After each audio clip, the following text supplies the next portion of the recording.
Feels good.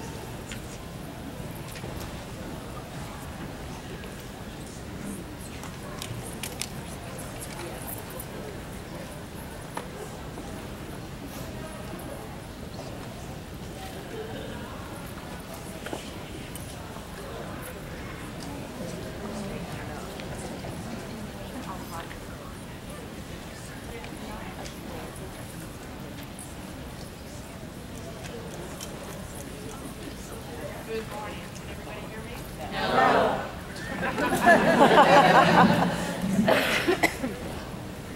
Now can you hear me? No.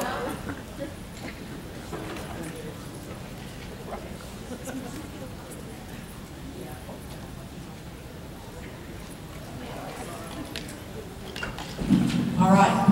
Good morning. How is everybody? Good. Thank you so much for being here this morning.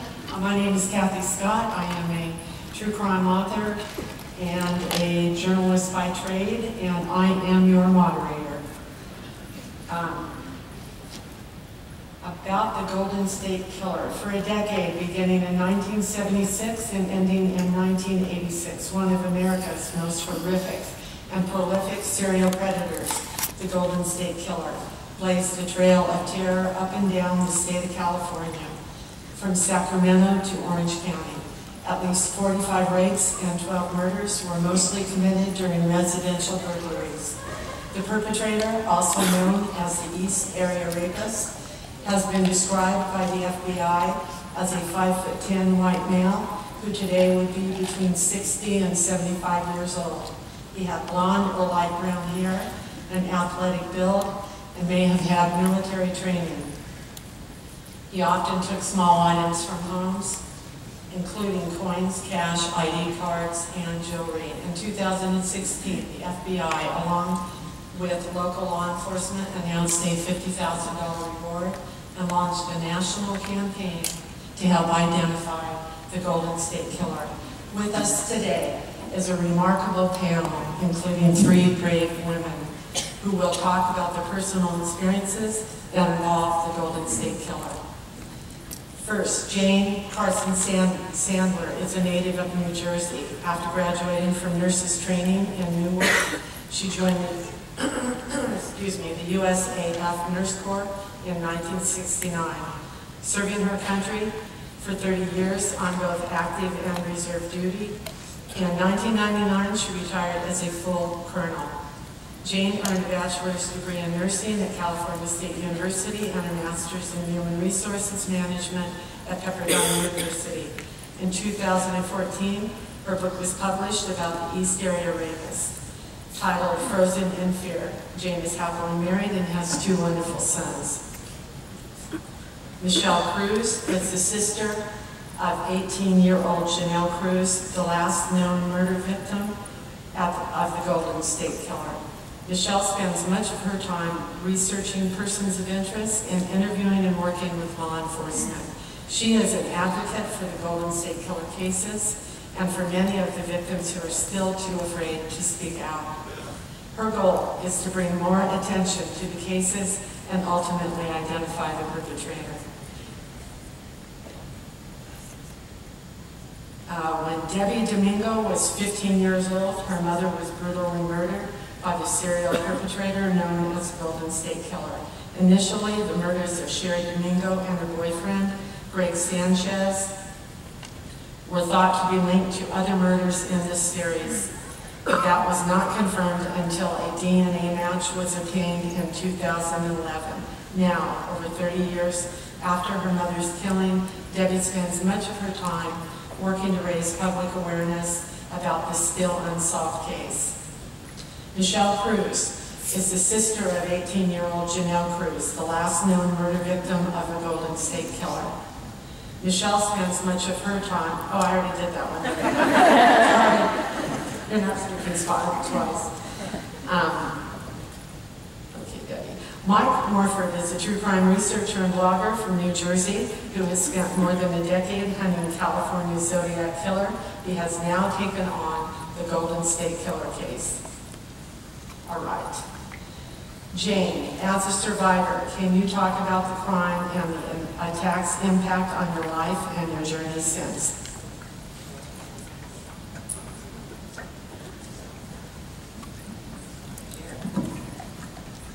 There's no room for a computer here. Gosh. Wow. This audience is truly amazing. I am very emotional this morning, I want you all to know. But I just want to start by thanking you all for coming, thanking you all for caring. And I can tell by the look on your faces that you're interested in our stories and you want to help us identify the crazed, deranged, psychotic maniac who degraded, humiliated, controlled, manipulated, and dominated so many victims during his 10-year crime spree.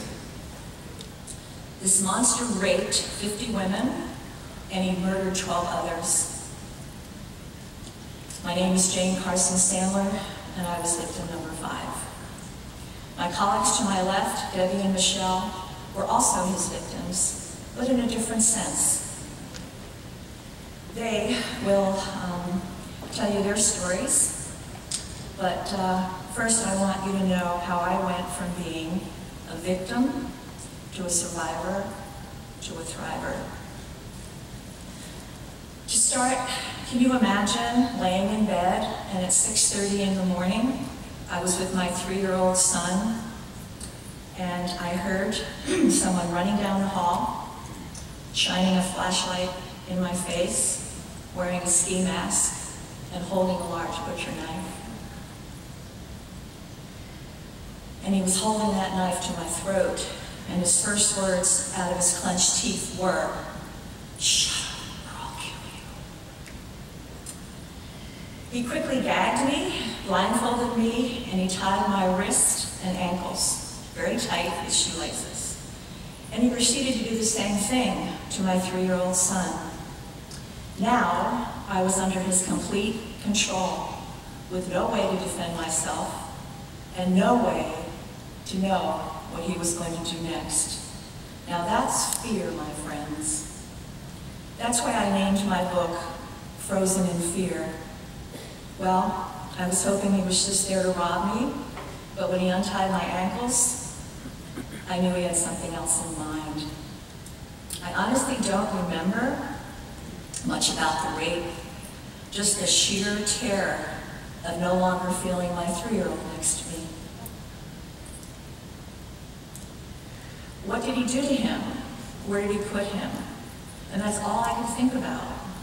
And to add to that fear, the rapist started tearing sheets over and over again, or towels, sheets and towels. And I had no idea what he was planning, what he was contemplating to do with those. And I thought, well, what's he going to do now? Is he going to hang us? What's the deal with the tearing of the sheets? So then he went and kept going into the kitchen, rattling pots and pans, and every time he left to go in the kitchen or to go around the house, he'd come back and he'd say to us the same thing. If I hear anything, I'll come back and I will kill you. Well, he eventually put my son back next to me on the bed, and after I didn't hear any sounds in the kitchen, I was able to get my blindfold down, and I saw that my son was asleep next to me. We were able to escape through the back patio door because he had propped up a chair under the front door. Thank God, we survived. Looking back, so many of us were the victims of this hideous crime. And so many of us, the sheriff's department who relentlessly tried to find him, the entire Sacramento community who lived in fear of a possible attack, our family and friends who shared our grief. And personally, I remained a victim for years, allowing him to control me. I went on with my life bearing my shame and my feelings of anger, hate, fear, and revenge that I had toward him. And it eventually made me physically and emotionally ill. I was divorced eventually, and then I dealt with the disease of alcoholism. But I am happy to say that in July I will celebrate 14 years of sobriety.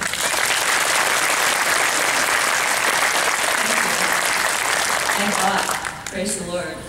So about 6 years ago, my life really changed for the better as I really started to deal with my issues.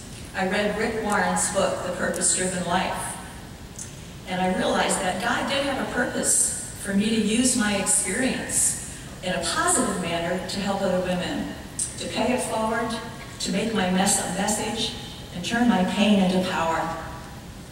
I began by facilitating a weekly group to help survivors of rape and incest at our local rape crisis center, and then I began to speak to a different women's group and also in prisons. Then God put a pen in my hand and he said, "You got to write a book." And I said, "God, I'm a nurse, I'm not an author." He said, "Write." I said, "Okay, all right," so I did. And then writing helped me heal. And I eventually had to, believe it or not, I had to forgive, which took a great deal of time and prayer to forgive the rapist.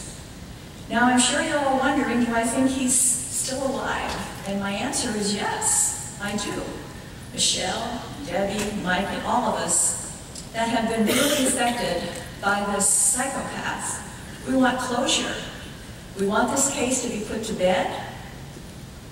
So, fear of his return can forever be erased from our minds. So you folks can help our dream come true by reading everything that you can about this prolific serial rapist and killer who has never been caught and could be your next door neighbor.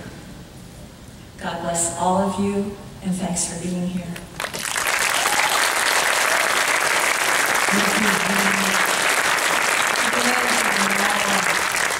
Thank you so much. Michelle, could you share with us about how you learned your sister Janelle's murder, your challenges since, and your role in her criminal investigation? Hi, my name is Michelle, and thank you all for coming here today to our panel and listening to our stories. It means so much to us. This has been a really long journey for me, and I'm sure for the other victims and family members affected by the East Area rapist, Golden State Killer. My journey started on May 6, 1986, when I was working in Mammoth Mountain with my boyfriend and a bunch of friends. I was having the time of my life. I was working on the mountain for the ski season. I lived in the employee dorms just steps away from the main lodge. It was the heaviest snow season in years, and being I was an employee for the mountain, I was able to ski every day. But on one day, May 6, 1986, my life would be forever changed. I took a call from a friend who lived in Irvine near our family home, and she said, "I think you need to sit down because I have something to tell you." And I said, "What?" And she said, "Your sister got murdered." And I said, "My sister got married." She said, "No, murdered." From that point on, I don't remember the rest of the conversation or hanging up the phone. I barely remember what happened for the next 20 years. However, I do remember being interviewed one time by the police.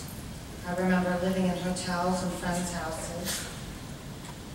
I remember moving back east and then coming back to California on my own to finish high school at 17 and be with my friends. Unfortunately, our family unit had been shattered. Our home was sold, and we never went back there again. The East Area rapist, Golden State Killer, prevailed in destroying our lives. For many years after Janelle's murder, we had different suspicions as to who killed her, but nothing solid. Now, 30 years later, it's the same thing, no solid lead. We have many persons of interest, but no name to the person responsible for brutally tying her up, raping and bludgeoning her to death beyond recognition. But the one thing that we do have is DNA. Thank God for DNA. The thing that truly haunts and gives me nightmares for years is the thought of how this killer snuck up on her inside of our home and the thought of the struggle of how she fought for her life. Janelle was 18 years old and she had her whole life ahead of her. She could have had a beautiful life with a family of her own. There were many years of her life in which she rebelled due to our abusive stepfather, but she had overcome many of the negative things in her past and put them behind her. She was excited about going to college, getting married one day, and having a family. She had dreams and aspirations. But on May 5th, 1986, all that ended for her. The Golden State Killer took it from her and from me and our entire family. She went from being so happy one minute to being tied up, raped, and murdered. That's it. She was gone. The vision has haunted me for 30 years.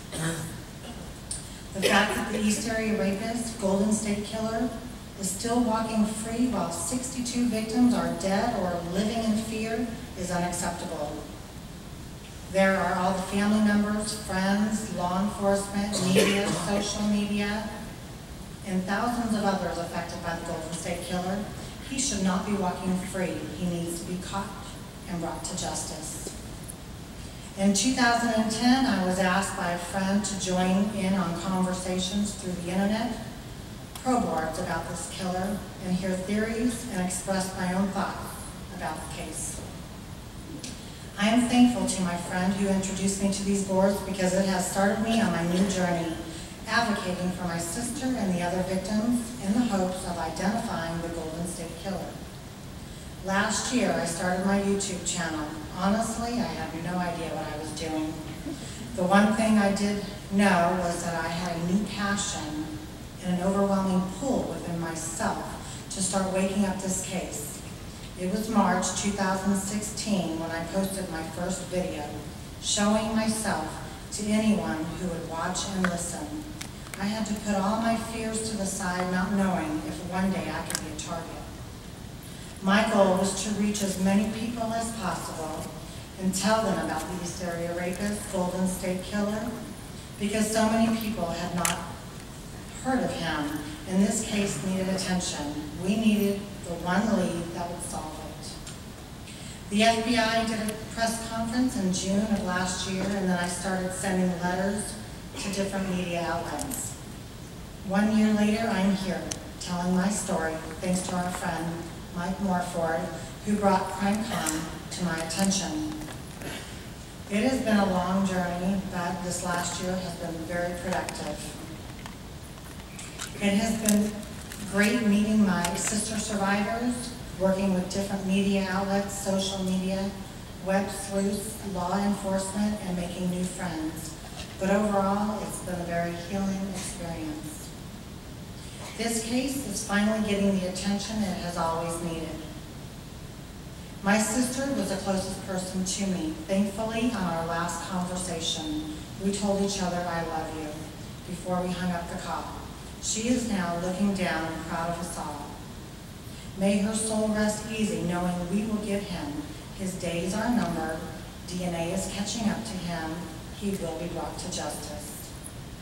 In closing, I want to say thank you again for showing support in this case by being here and listening to all of us share our stories. Just know that our main goal is exposure and catching this killer who is still walking amongst us. Please talk about this case with people you know who haven't heard of this most prolific serial offender. Help us identify a killer, and may justice prevail. Thank you.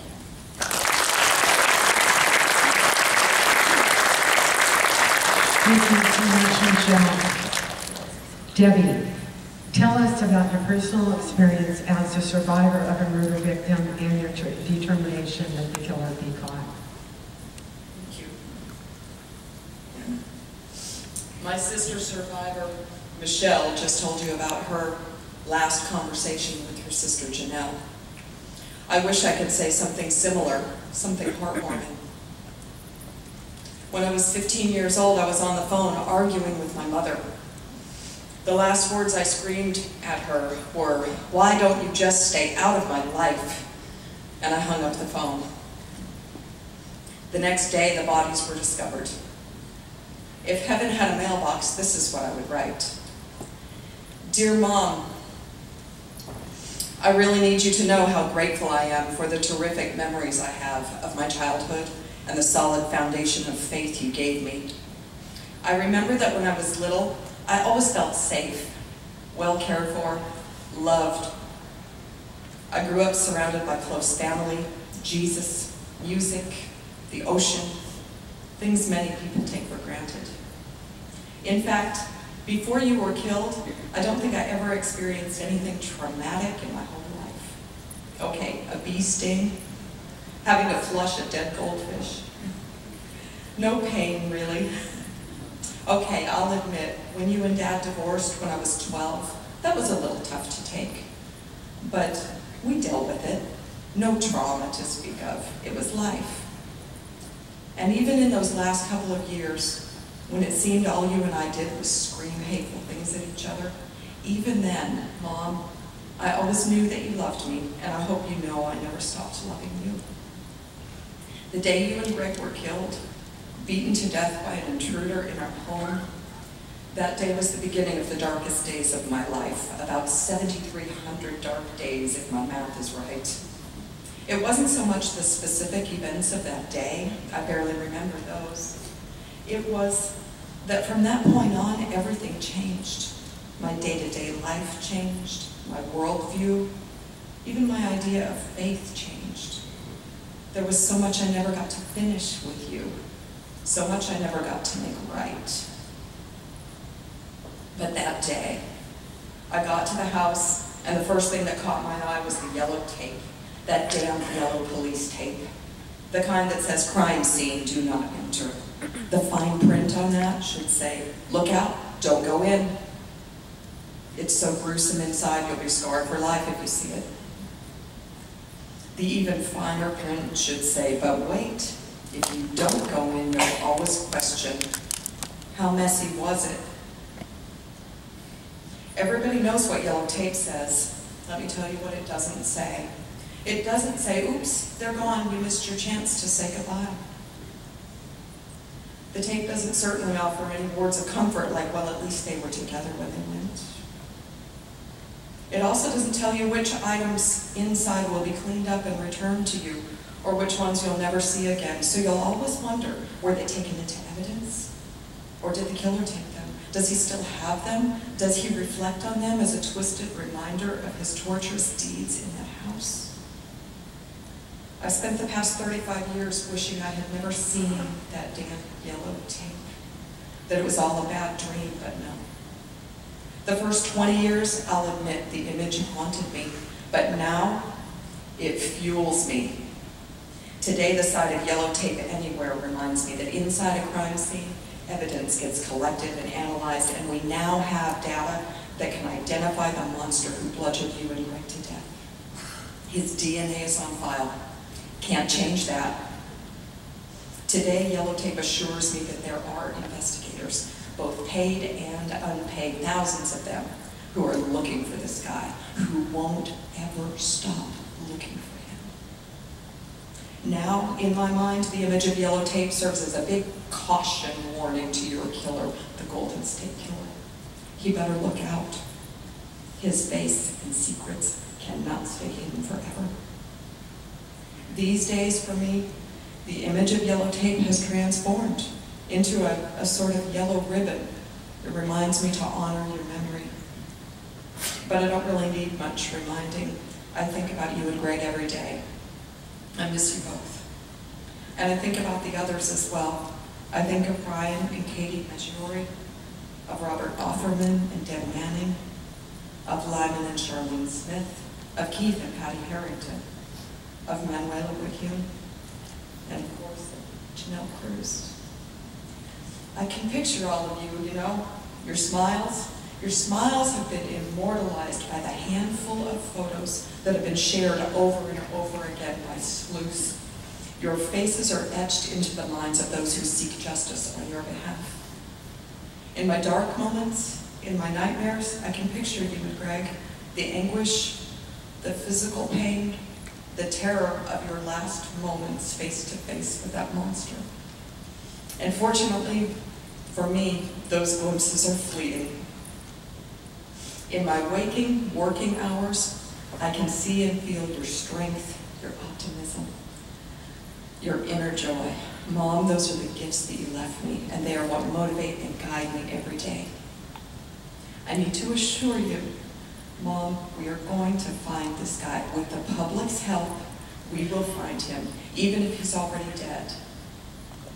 For the ones like Jane, who survived his attacks and lived looking over their shoulders for the past 40 years, they deserve peace. We're going to end that reign of terror for them. For you and Greg and the others like you, whose beautiful young lives were stolen by a madman, you deserve justice. He's going to be held accountable for you. And for Michelle and I and the other survivors who have nothing but loose ends and memories, we deserve answers. We deserve to know the truth about what happened. And we're going to get it. I promise, Mom, we're going to get him. Love you. Deb.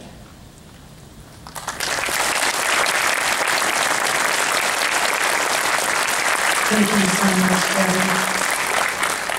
Mike, can you tell us about your knowledge of the killer, along with the serial murders he's committed, and offer pointers for the audience on how to be helpful in an investigation? Sure. Let me start out by saying how lucky I am to be on stage with these remarkable, brave women that aren't living in fear, but instead are bravely working to identify this Golden State Killer, AKA East Area Rapist, AKA Original Night Stalker. There's currently a $50,000 reward offered in this case. This offender is California's worst prolific serial offender and killer, credited with at least a dozen murders, 50 rapes, and perhaps more than 100 home break-ins and burglaries. From 1976 to 1986, this man made his way from Sacramento in Northern California to Irvine in Southern California, leaving a trail of havoc and victims along the way. Our hope today is that sharing all the information we can about him with those of you in the true crime community will help shine much needed light on this monster and spread the word about this case. Social media may be a great way to help bring awareness to this case, and there are possible sketches, voice recordings, and writing samples of his that can be shared via social media. Maybe somebody will be able to identify him this way. Here are some things that are known about him as far as MO. His perp is known to have spent days and weeks stalking his victims in their homes. In multiple cases, he made prank and heavy-breathing calls to his victims, both before and after the attacks. His attacks came mostly late at night or early in the daylight hours, ending before sunrise. This may be a clue to what kind of employment or job schedule he had. There's evidence that this attacker visited and gained entry to his victims' homes prior to his attacks on them. In some cases, he would leave windows or doors unlocked, leaving bindings hidden in the home for use in his future attacks, and unloading any firearms that victims might own that they might try to defend themselves with.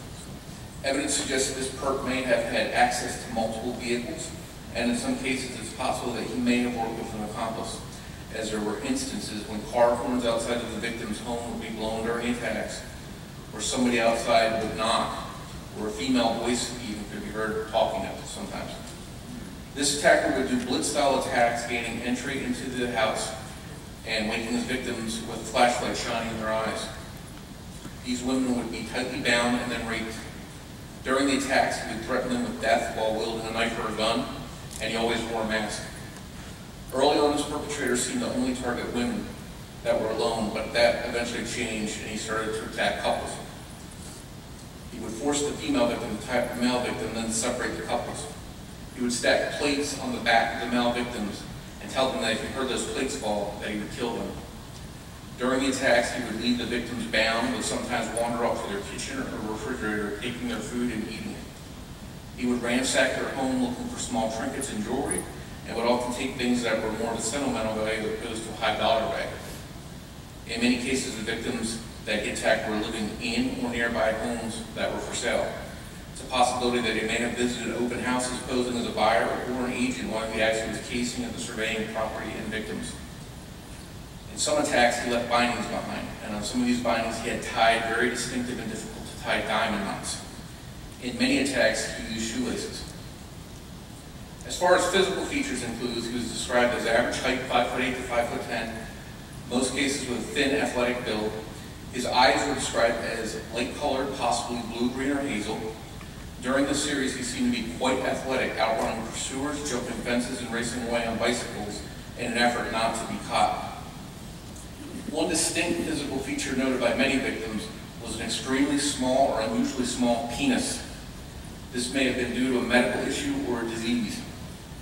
Some victims described him as having a possible stutter, and nearly all of the victims described him as talking through clenched teeth. In multiple instances, tracking dogs that were tasked with following his scent and escape route started to act erratically, which led investigators to speculate that the rapist may have been a heavy drug user or had a medical condition or disease that caused the behavior of the dogs. Regarding the timeline of this killer, his first confirmed attacks were in June 1976 in Rancho Cordova area of Sacramento County in Northern California. Later, he would move down to other towns in Sacramento. During this series, he was known locally as the East Area Rapist, as he seemed to target victims that were located in the eastern part of the county. He targeted Sacramento exclusively until 1978. In 1978, this series continued in 6 other counties in Northern California, including San Joaquin, Yola, Contra Costa, Stanislaus, Alameda, and Santa Clara counties. His last attack in Northern California was in July of 1979. 3 months later, in October of 1979, he attacked in Goleta, Santa Barbara County in Southern California. In that case, the couple he chose to attack foiled his plans, and both escaped from their home, leaving this perpetrator to abort his attack and flee the scene. Less than 2 months later, in December of 1979, he once again attacked in Goleta, this time murdering his victims, Dr. Robert Offerman and Debbi Manning. In March of 1980, he attacked and murdered Lyman and Charlene Smith in Ventura, about 40 miles southeast of Goleta. In August of 1980, this monster attacked in Dana Point in southern Orange County, more than 100 miles from his previous murder killing. His murders killing Keith and Patrice Harrington. In February of 1981, he once again struck in Orange County in the town of Irvine, murdering Manuel Whitman. In July of 1981, the killer went back to Goleta, attacking and murdering Debbi's mom, Sherry, and Sherry's boyfriend, Ray Sanchez. After a long break, this perpetrator was not heard from again until May of 1986, when he struck for the final time back in Irvine, killing Michelle's sister Janelle, only a couple of miles from his previous Irvine. In all the murders, this predator either shot or bludgeoned his victims to death. During these unsolved Southern California attacks, his perpetrator was dubbed the Night Stalker. His crimes began before the well-known Richard Ramirez Night Stalker murders, making this murder the original Night Stalker. Why the pause in activity? Was he in prison? Did he have a life-changing event, such as a marriage or the birth of a child? It's not unheard of for serial killers to go dormant for years, as we've seen with killers like BTK. In the 1990s, science confirmed what many investigators felt in their gut already, when DNA linked the Northern California crimes with the Southern California crimes. The East Area Rapist and the original Night Stalker were one and the same, and investigators began referring to them as Hurons. Not a very catchy name. For simplicity's sake, we now use the name given to this killer by the late true crime writer Michelle McNamara, the Golden State Killer. In recent years, police have added 2 more murders to this killer's total. Brian and Katie Maggiore, a young Air Force couple who were gunned down while walking their dog in Rancho Cordova in February 1978. Since Brian was in the military, the Maggiore murders would wind up becoming a federal investigation, thus allowing the FBI to become involved. What happened to this man after 1986, we don't know. He may have died or went to prison, or he may still be alive out there someplace walking freely. Once again, we're talking about a man that committed 12 murders, 50 rapes, and perhaps 100 break-ins or home burglars. Sadly, due to the statute of limitations, if this offender is identified, he can't be punished for the rapes or burglaries. But there is no statute of limitations on murder. And honestly, what these victims and survivors really search for is the truth. With your help, we will be able to give these 3 women with me today, as well as all the other victims and families whose lives ended or were disrupted at the hands of this coward, the answers and justice they deserve. One last note. Some investigators feel that this perpetrator may have started out as a Visalia ransacker, an offender that was responsible for dozens of home burglaries and break-ins from 1973 to 1975 in Visalia, California, prior to the East Area Sacramento rapes. Please stop by our booth if you'd like to ask more questions about the case, as well as to take and share case materials that we are handing out.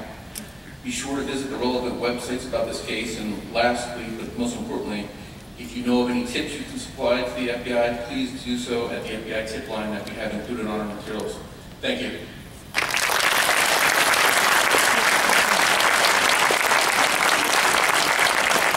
Thank you so much, Mike. Tomorrow night, on the case with Paula Zahn, these three remarkable, strong women will be on her show. What time is it?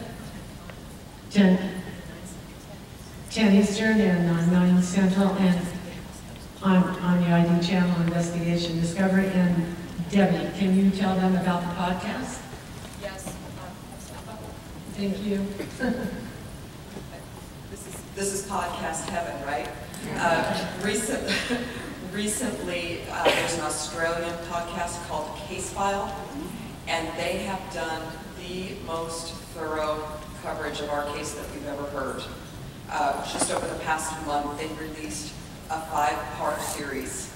They originally planned on doing 4 parts, and they had so much material that they extended it. They have already released over 9 hours of podcasts. So there's part 1 is 2 hours, part 2 is 2 hours, part 3 is 2 hours, and then parts 4 and 5 are each an hour and a half. Jane and Michelle and I were all interviewed for that podcast, as well as several of the key investigators, including the criminologist Paul Holes, who is really one of our biggest heroes. So if y'all will listen to Case File Podcast, it is their episode number 53, Case File Podcast 53, the East Area Rapist.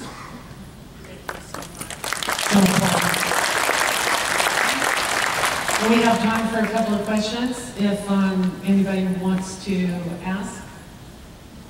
I can't see you, so I can't, anybody? Oh, there you are, right there. If they have his DNA, and I guess they haven't tracked it down to anybody, so he's never committed another crime? Okay, I'll repeat the question. If they have his DNA, but he hasn't recommitted, how do they match it up? The DNA profile has been run through absolutely every database in the United States and a lot of the worldwide as well. There has been no match, which means that he's never been incarcerated and had a DNA sample taken by any of the agencies.